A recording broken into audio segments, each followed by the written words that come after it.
लाखों में एक हूँ बन लाखों में एक तू, लाखों में एक हूँ बन लाखों में एक तू। लाखों लाख है भारतवासी, मैं लाखों में एक हूँ। शिक्षा की एक बात सुनाऊं, थोड़ा थोड़ा सुन ले तू।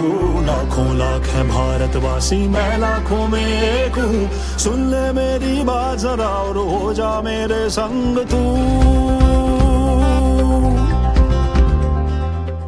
हेलो बच्चों, मेरा नाम है नेहा और आज मैं वापस आ गई हूँ थोड़ी सी मस्ती और थोड़ी पढ़ाई लेकर। रेडियो सुन रहे सभी जन को मेरा नमस्कार।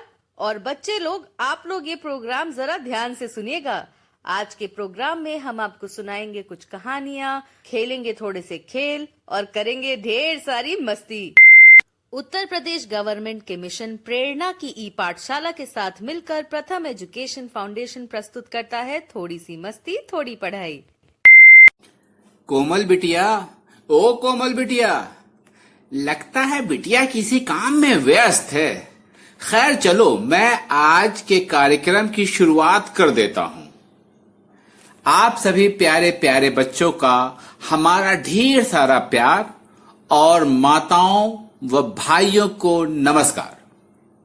आप सभी का आज के कार्यक्रम में बहुत बहुत स्वागत है। रोजाना की तरह आज भी हमारे कार्यक्रम के 2 हिस्से हैं। पहले हिस्से में हम कक्षा 1-2 के बच्चों के साथ खेलेंगे, कविता सुनेंगे और कहानी सुनेंगे। और इसी तरह दूसरे हिस्से में कक्षा 3 से 5 के बच्चों के साथ भी कुछ खेल, कविता और कहानी को समझने के लिए ढेर सारी बातचीत करेंगे। तो बच्चों, आप सभी रेडियो के आसपास आ जाइए और सुनिए आज का कार्यक्रम थोड़ी सी मस्ती थोड़ी पढ़ाई। कोमल बिटिया, आज तुमका आने में देर कैसे हो गई? सब ठीक तो आए? तुम नहीं आई तो तुमरे चाचा जी ने ई कार्यक्रम की शुरुआत कर दी। हाँ चाची जी, सब बिल्कुल ठीक है। मैं अपने ऑफिस का एक जरूरी काम करने लग गई थी, बस इसीलिए थोड़ी सी देर हो गई। ये तो बहुत अच्छी बात है कि चाचा जी ने समय पर आज का कार्यक्रम शुरू कर दिया। अब ठीक है बिटिया, अब तो तुम भी आ गई हो, तुम्हारी चाची भी हैं और मैं भी हूँ। अरे अरे अरे चाचा जी, मैं भी तो हूँ यहाँ पर। आप तो मुझे भूल ही गए बिल्कुल। अरे नहीं नहीं नेहा बिटिया, तुम्हें कैसे भूल सकते हैं? तुम्हारे बिना तो कार्यक्रम ही शुरू नहीं हो सकता। आलिया की अम्मा, आज के कार्यक्रम की शुरुआत में हम क्या करने वाले हैं, जरा बताओ तो सही। हम सभी लोगन रोजाना कार्यक्रम के शुरुआत में एक बाल गीत सुनित आए, लेकिन का करें, आज हमका कोनो बाल गीत सूझित नहीं है। कोई बात नहीं चाची जी, अगर आपको आज का कोई बाल गीत याद नहीं आ रहा है तो मैं ही कोई बाल गीत सुना देती हूँ। तो बच्चों, शुरू करते हैं आज का बाल गीत। इस बाल गीत को लिखा है धर्मवीर जी ने और पढ़कर सुनाया है हमारी उत्प्रेक्षा बिटिया ने। एक बिलैया बारिश में भीग भाग कर आई थी। एक बिलैया बारिश में भीग भाग कर आई थी। पेट में चूहे कूद रहे पर चूहा एक न खाई थी। एक बिलैया बारिश में भीग भाग कर आई थी। एक बिलैया बारिश में भीग भाग कर आई थी। एक कोने में जाकर वो थर थर थर थर थर्राई थी। एक बिलैया बारिश में भीग भाग कर आई थी। एक बिलैया बारिश में भीग भाग कर आई थी। हालत पतली देखी तो मुन्नी थोड़ा मुस्काई थी। एक बिलैया बारिश में भीग भाग कर आई थी। एक बिलैया बारिश में भीग भाग कर आई थी। घर की रोटी डुबा डुबा कर उसने दूध से खाई थी। एक बिलैया बारिश में भीग भाग कर आई थी। एक बिलैया बारिश में भीग भाग कर आई थी। कोमल बिटिया, हमका बिलैया वाला ई गीत बहुत मजेदार लगा, लेकिन जब बिलैया का ई पता रहा कि बाहर बारिश होए वाली है तो फिर वो बाहर काहे गई रही? वो बिलैया तुम्हारी तरह होशियार थोड़ी ही थी, इसीलिए भीग गई बेचारी बाहर बारिश में जाकर। देख ले कोमल बिटिया अपने चाचा जी का, हम कछु बोली हैं तो ई बोली हैं अरे भाग्यवान, हम तो मजाक करित रहे। अरे छोड़िए चाची जी, चाचा जी की तो आपसे मजाक करने की आदत है। ठीक आए, तुम कहिता हो तो छोड़ देता है, लेकिन अब तुमरे चाचा जी ही हम सबका एक खेल खिलाई हैं, यहू तुमरे चाचा जी की सजा आए। अरे भाग्यवान, नाराज क्यों हो जाती हो? तुम कहती हो तो मैं ही आज एक खेल खिला देता हूँ। आज मैं जो खेल खिलाऊंगा उसका नाम है अक्षर जोड़ो शब्द बनाओ। इस खेल में हम एक दूसरे को कुछ अक्षर देंगे और उन अक्षरों में और दूसरे अक्षर जोड़कर हमें शब्द बनाने होंगे। मैं समझ गई चाचा जी, चलिए इस खेल की शुरुआत आपसे ही करते हैं। चाचा जी, जरा क और म अक्षरों से कुछ दूसरे अक्षर जोड़कर कोई नया शब्द बताइए। ठीक है, क में मैंने ल जोड़ा तो शब्द बना कल, क में र जोड़ा तो शब्द बना कर, क में ब जोड़ा तो शब्द बना कब, और इसी तरह म में त जोड़ने पर शब्द बना मत, म में ल जोड़ने पर शब्द बना मल, म में न जोड़ने पर जो शब्द बना वो हुआ मन। अरे वाह, अक्षर माँ अक्षर मिलाई के तुम तो बहुत बढ़िया से शब्द बनाई दिए। तो ज और ख अक्षरों माँ कछु अक्षर मिलाई के कछु सब तुम्हाऊ बनाई ले कोमल बिटिया। जी चाची जी, त और ल मिला दें तो शब्द बनेगा तल, त और न मिला दें तो शब्द बनेगा तन, त और ब मिला दें तो शब्द बनेगा तब, ज और ग मिलाएं तो शब्द बन जाएगा जग, ज में ब मिलाने पर शब्द बनेगा जब, ज में ल मिलाने पर शब्द बनेगा जल, और ख में त मिलाने पर शब्द बनेगा खत। चाची जी, अब आपकी बारी है, तो ये रहे 4 अक्षर आपके लिए, ग, छ, घ और च। अरे वाह, अब हमरी बारी आए। कोमल बिटिया, ग माँ मिलाई है तो शब्द बनी है गम, और छ माँ ल मिलाई है तो बनी है छल। इसी तरह घ माँ र अक्षर मिलाई है तो शब्द बनी है घर, और आखिरी अक्षर च माँ खा मिलाई है तो शब्द बनी है चख। क्यों कोमल बिटिया, ठीक कही था? जो शब्द हम बनाए हैं वो सही बनाए हैं कि नहीं? चाची जी, आपने तो बहुत सारे शब्द एकदम सही बनाए हैं। बच्चों, आप लोग भी इस खेल को अपने घर पर जरूर खेलना और घर के बाकी सदस्यों को भी खिलाना। सही कहती हो बिटिया। लेकिन अब अगर हम लोग एक कहानी अपने बच्चों को सुना दें तो कैसा रहेगा? कहानी सुने के लिए तुमका को मना करी है? नेहा बिटिया, अगर तुमरे पास से कोई कहानी होए तो सुनाई दो हमका। हाँ तो चाची जी, चलिए मैं आप सभी को एक कहानी सुनाती हूँ। आज की कहानी बहुत ही मजेदार है। इस कहानी का नाम है सींग। इसको पढ़कर सुनाया है आलोक जी ने। सींग। मोहन के घर में एक गाय है। गाय के सिर पर 2 सींग हैं। सींग और भी जानवरों के होते हैं, भैंस, बैल, भेड़, बकरी आदि। मोहन ने चित्र में देखा था कि हिरणों के भी सींग होते हैं। हिरणों के सींग बहुत सुंदर होते हैं, पेड़ की डालियों के जैसे टेढ़े मेढ़े। मोहन को हिरण के सींग देखने का मन हुआ। वो पिताजी के साथ चिड़ियाघर गया।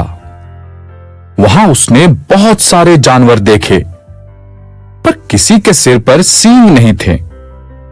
वो सोचने लगा कि सींग कहां चले गए? अचानक एक हिरण छलांग मारता हुआ उसके सामने आया। मोहन ने उसे पत्ता खिलाया। मोहन को बहुत मजा आया। वो नाचने लगा। उसे नाचता देख चिड़ियाघर के हाथी, घोड़े, हिरण सभी नाचने लगे। चाची जी, अब हमारे साथ जुड़ गई है मुरादाबाद से इकरा रफी, जो हमारी आज की मेहमान है।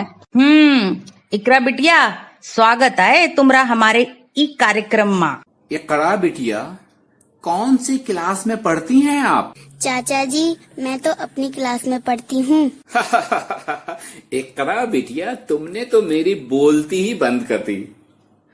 अच्छा, आप ये बताइए कि गाय किसके घर में थी? गाय मोहन के घर में थी और उसके सिर पर 2 सींग भी थी। शाबाश इकरा बिटिया, एकदम सही जवाब दिए हो। लेकिन ई बतावो कि सींग और कौन कौन से जानवरों के होता है? चाची जी, सींग तो भैंस, बैल, बकरी और हिरन के होते हैं। और उनके अलावा सांड, भेड़, गेंडा को भी तो सींग होते हैं इकरा बिटिया। जी चाचा जी, उनके भी सींग होते हैं। याद नहीं था, इसलिए नहीं बताया। चाचा जी, ये बताइए कि हिरन के सींग कैसे दिखाई देते हैं? हिरन के सींग तो पेड़ की डालियों की तरह टेढ़े मेढ़े होते हैं, लेकिन देखने में बहुत ही सुंदर लगते हैं। लेकिन इकरा बिटिया, मोहन अपने पापा के साथे कहाँ घूमे गया रहा? चाची जी, मोहन अपने पापा के साथ चिड़ियाघर घूमने गया था। अरे वाह इकरा, तुमने तो सभी सवालों के जवाब बिल्कुल सही सही दे दिए।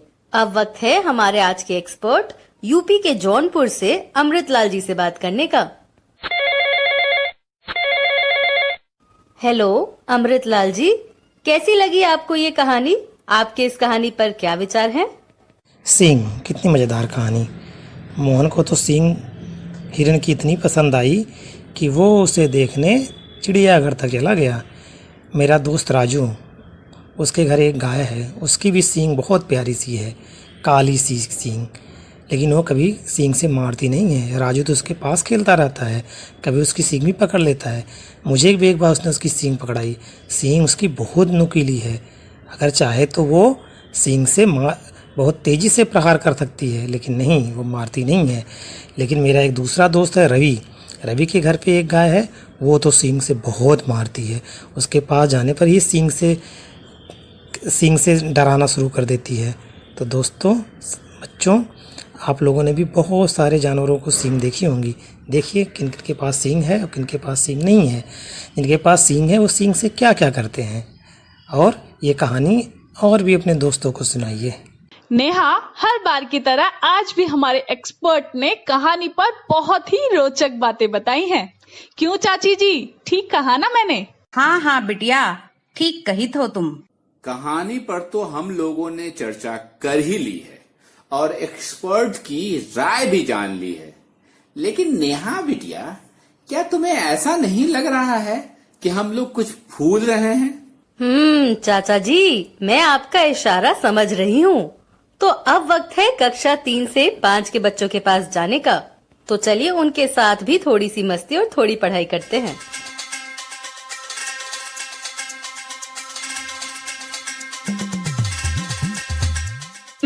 तो बच्चों, आप सभी रेडियो के और नजदीक आ जाइए, क्योंकि रोज की तरह हम लोग आज भी आप लोगों के साथ खेलेंगे एक खेल, सुनेंगे एक कविता और एक कहानी।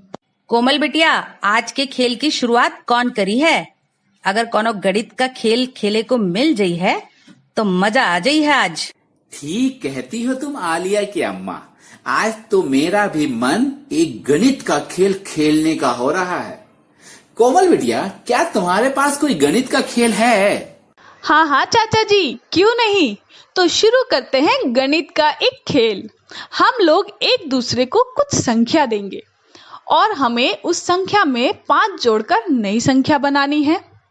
इसीलिए आज के हमारे इस खेल का नाम है 5 संख्या जोड़कर नई संख्या बनाइए। तो चाचा जी समझ में आया आज का ये खेल? हाँ हाँ बिटिया, एकदम समझ में आ गया। आलिया की अम्मा, चलो तुमसे ही शुरू करते हैं आज का ये खेल। बताओ, अगर तुम 23 और 37 में 5 जोड़ दोगी तो कौन सी दो नई संख्या बन जाएगी? अरे तुम्हारी घड़ी की सुई हर बार हमसे ही शुरू हुई थे, इमा कोनो नई बात ना ही आए। चलो हमसे पूछ ही लिए हो तो हम बताई थे। अगर हम 23वां 5 जोड़ी हैं तो नई संख्या 28 बनी है, और 37वां 5 जोड़ी हैं तो नई संख्या 42 बनी है। अब बताओ हमरा जवाब ठीक आए कि नहीं? हाँ भाई हाँ, तुम्हारा जवाब भी कभी गलत हो सकता है भला। चाचा जी अब आप भी बता दीजिए कि 53 और 74 में 5 जोड़ने पर नई संख्या क्या होगी? अगर मैं तुम्हारी दी हुई संख्याओं में 5 और जोड़ दूं तो नई संख्याएं होंगी 58 और 79। कोमल बिटिया, अब जरा तुम बताओ कि 51 और 82 माँ 5 जुड़ी हैं तो नई संख्या का बनी है? अगर आप 51 में 5 मिलाएंगे तो नई संख्या होगी 56, और 82 में 5 मिलाएंगे तो नई संख्या हो जाएगी 87। नेहा बिटिया, मेरे पास तुम्हारे लिए भी 2 संख्याएं हैं। जरा बताओ तो, अगर हम 45 और 55 में 5 मिलाएंगे तो हमें कौन सी 2 नई संख्याएं मिलेंगी? चाचा जी, 45 में 5 मिलाने पर नई संख्या होगी 50, और 55 में 5 मिलाने पर नई संख्या होगी 60। ये तो बहुत ही आसान सवाल था। बच्चा लोगन, हमका पूरा विश्वास है कि आप लोगन ई खेल का अच्छे से समझ गए हुई हैं। तो अब आप सभी अपन घर माँ अपन घर के सदस्यों की मदद से ऐसे ही मिलते जुलते खेल खेलते रहो और सीखते रहो। वाह वाह वाह वाह, क्या बात है आलिया की अम्मा, बहुत अच्छी बात बताई तुमने बच्चों को। अगर सभी बच्चे ऐसे ही खेल खेल में पढ़ने लगे और सीखने लगे तो बहुत कुछ आसान हो जाएगा, बहुत कुछ हो जाएगा। ठीक कहते हैं चाचा जी, बिल्कुल आप। लेकिन पढ़ने लिखने का काम तो हमने कर लिया है, अब अगर हम लोग कुछ सुने तो कैसा रहेगा? कोमल बिटिया, हम तुम्हारा इशारा समझी ताए। अब तुम हम सबका एक कहानी सुनाए कचाही था। बिल्कुल ठीक समझी हो चाची जी आप। लेकिन आज की कहानी सुनाएगा कौन? नेहा, क्या आपके पास कोई कहानी है? हाँ कोमल, मेरे पास बच्चों के लिए एक बहुत ही मजेदार कहानी है। इस कहानी को लिखा है मनोहर चामोली जी ने और हमें पढ़कर सुनाया है पूनम श्रीवास्तव जी ने। बातों में न आना जी। एक समय था जब पानी में मछली तैरती भी थी और आसमान में उड़ती भी थी। सब उसे चाहते थे। वो सभी के अंडों और बच्चों की देखभाल करती थी। एक दिन सांप ने कहा, दूसरों के काम आती हो, कोई तुम्हें धन्यवाद भी कहता है? मछली सांप की बातों में आ गई। सुबह हुई। बगुले और मोर ने मछली से अपने अंडों की देखभाल करने के लिए कहा। गिलहरी और चूहिया ने भी अपने बच्चों की देखभाल करने के लिए कहा। लेकिन मछली को न जाने क्या सूझा, वो बिना कुछ कहे आसमान में उड़ गई। सांप ने एक एक करके सारे अंडों और बच्चों को निगल लिया। शाम होते ही सभी ने मछली को घेर लिया। पूछताछ में सांप का नाम सामने आ गया। मोर ने कहा, सांप को तो अब मैं नहीं छोड़ूंगा। चूहिया ने मछली के पंख कुतर दिए और बोली, आज से तू उड़ नहीं पाएगी। गिलहरी ने कहा, अब तू सिर्फ जल में ही रहेगी, बाहर आने की कोशिश करेगी तो मर जाएगी। इतना कहते ही मछली छिटक कर नदी में जा गिरी। बगुला बोला, मैं तुझे पानी में भी नहीं छोड़ूंगा। तब से मोर सांप को मार डालता है। बगुला मछली की ताक में रहता है। वहीं मछली के पंख होते हुए भी वो उड़ नहीं पाती, जल में ही रहती है। चाचा जी, कहानी में पहले ही साफ साफ बता दिया गया है, बातों में ना आना जी। लेकिन चाचा जी, क्या कभी मछलियां आसमान में उड़ती थीं? अरे नहीं ना बिटिया, हमने तो कभी भी मछलियों को उड़ते नहीं देखा है। हाँ, लेकिन जब मैं छोटा था तब मैंने ये सुना जरूर था कि मछलियां आंधियों और बारिश के साथ उड़कर एक जगह से दूसरी जगह आ जाया करती थी, मगर पानी से उछलकर बहुत ऊंचाई तक पहुंच जाती हैं, ये तो देखा है। लेकिन कहानी वाली बात में कितनी सच्चाई है, इसके बारे में मैं कुछ कह नहीं सकता हूँ। ठीक कहता हो। हम भी अपन बचपन में ऐसे ही कई किस्से सुने रहे, लेकिन अपनी आंखों से कभी देखे नहीं। मछली के उड़ने वाली बात में कितनी सच्चाई है, इस बारे में पता किया जा सकता है। अगर ये कहानी सच्ची ना भी हो तो काल्पनिक कहानी तो है ही। इसको और समझने के लिए कुछ बातचीत करते हैं, कुछ सवाल जवाब करते हैं। बिल्कुल कोमल बिटिया, तो चलो पहले तुम ही बताओ कि सांप ने मछली से क्या कहा था। सांप ने कहा था, दूसरों के इतना काम आती हो, कोई तुम्हें धन्यवाद भी कहता है। एकदम सटीक है तुम्हारा जवाब। जरा अपने चाचा जी से भी पूछो कि बगुला और मोर मछली से का कहे रहे, और मछली उनकी बातन का जवाब का दिए रही। अरे भाग्यवान, अगर तुम मुझसे सीधे ये सवाल पूछ लेती तो क्या मैं जवाब नहीं देता। खैर छोड़ो, तुम्हारे सवाल का जवाब है, बगुले और मोर ने मछली से अपने अंडों की देखभाल करने को कहा था। फिर मछली ने कोई जवाब नहीं दिया और आसमान में उड़ गई। वाह चाचा जी, ये हुई ना बात। देखा, कहानी को ध्यान से सुनने का कितना फायदा है। लेकिन चाचा जी से नाराज हैं क्या आप? अरे नहीं बिटिया, हम तो बस ऐसे ही बोलित रहे। जो भी हो कोमल बिटिया, कहानी थी बहुत मजेदार। लेखक ने एक कल्पना के द्वारा ये बताने की कोशिश की कि मछली पानी में क्यों रहती है, बगुला मछली की ताक में क्यों पड़ा रहता है, और मोर सांप का दुश्मन कैसे बन गया था। ठीक कहा चाचा जी आपने। बच्चों, अब आप लोग भी एक सूची बनाइए जिसमें जमीन, पानी और आसमान में उड़ने वाले सभी जीव जंतुओं के नाम लिखिए। इस काम को आप अपने घर के सदस्यों की मदद से भी कर सकते हैं। नेहा बिटिया, अब कोनो कविता हो जाए। ठीक कह रही हो आलिया की अम्मा, अब तो इंग्लिश की एक कविता हो ही जानी चाहिए। हाँ जरूर। तो फिर चलिए चाचा जी, चाची जी, अब हम लोग शुरू करते हैं हमारे आज की इंग्लिश कविता। आज की हमारी इंग्लिश कविता का नाम है कॉबलर कॉबलर। इस कविता को हमें पढ़कर भेजा है आलिया बिटिया ने।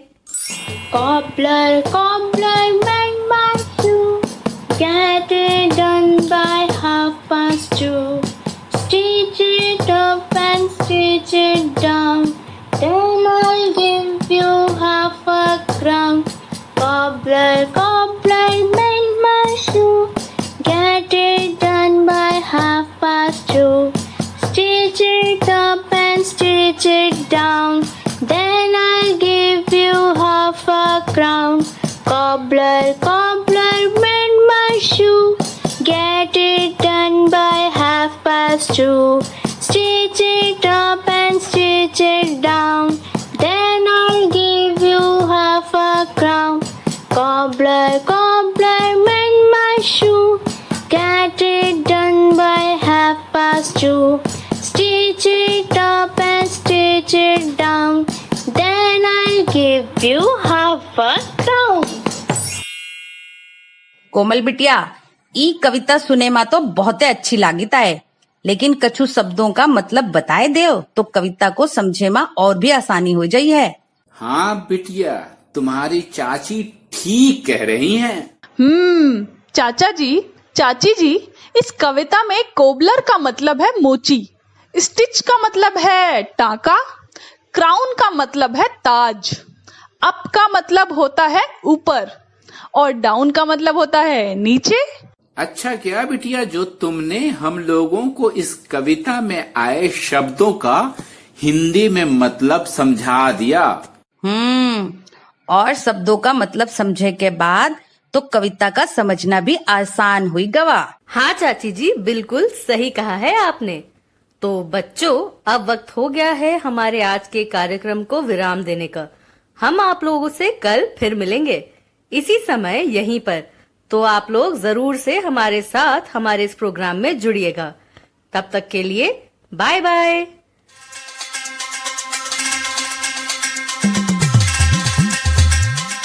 लाखों में एक हूँ, बन लाखों में एक तू, लाखों में एक हूँ, बन लाखों में एक तू। लाखों लाख है भारतवासी, मैं लाखों में एक हूँ। शिक्षा की एक बात सुनाऊं, थोड़ा थोड़ा सुन ले तू। लाखों लाख है भारतवासी, मैं लाखों में एक हूँ। सुन ले मेरी बात जरा और हो जा मेरे संग तू।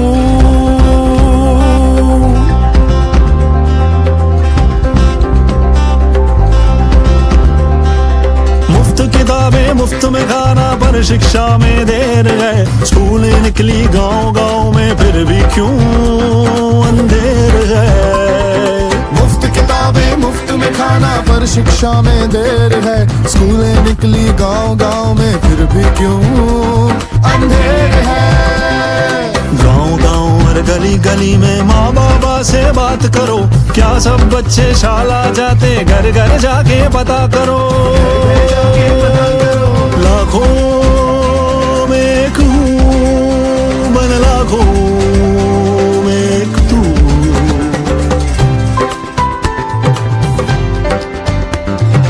नाम लिखा है स्कूल में सबका, नाम लिखा है स्कूल में सबका, फिर भी ये अफसोस है। आधे उनमें पढ़ ना पाते, किसके सर का दोष है। खटखट मुन्नी पढ़ ना पाए, इसमें सबकी हार है। किसी और को दोष न देंगे, हम सब जिम्मेवार हैं। लाखों में एक हूँ, बन लाखों में एक तू। लाखों लाख है भारतवासी, मैं लाखों में एक हूँ। शिक्षा की एक बात सुनाऊं, थोड़ा थोड़ा सुन ले तू। लाखों लाख है भारतवासी, मैं लाखों में एक हूँ। सुन ले मेरी बात जरा और हो जा मेरे संग तू।